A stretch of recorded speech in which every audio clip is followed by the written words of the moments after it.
Open the drawer or click on Load Universal Fluids to open the Universal Fluids Management screen.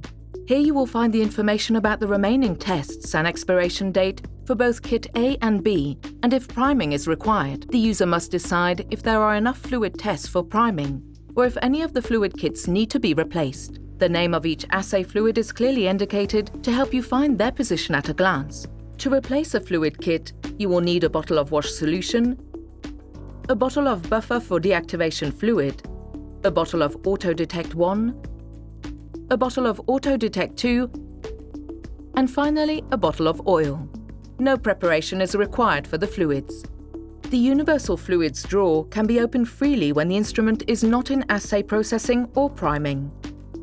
Disconnect the Quick Connect fittings and remove the fluid bottles that need to be replaced from the drawer. You must replace all the bottles from the kit that need to be replaced, as they are all tracked together by the system. If needed, remove any crystallization from the quick fittings using a wipe dampened with DI water. Remove the cap from the new bottle. Remove the cap containing fittings from the old bottle and replace it in the new bottle.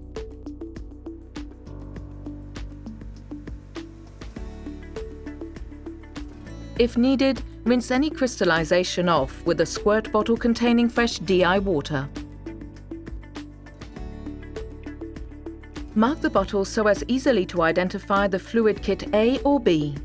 Write the opening date in the designated space on the label of each bottle.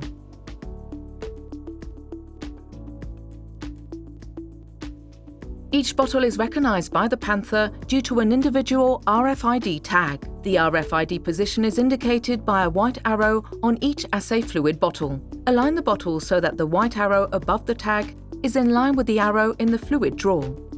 Do the same for all the bottles of the fluid kit. When the bottle is correctly placed, its position will turn green on the LED of the status panel and on the screen. Every time a kit of assay fluid is changed, the sodium hypochlorite bottle needs to be refilled with a 5% to 8.25% bleach solution. Open the flap and pour directly into the seated bottle until the float triggers to indicate that the bottle is full. Now you can close the drawer. After the inventory is processed, the instrument will update the fluid tests and onboard stability for the new fluid kit. Do not forget to change your gloves after handling fluids and bleach solution.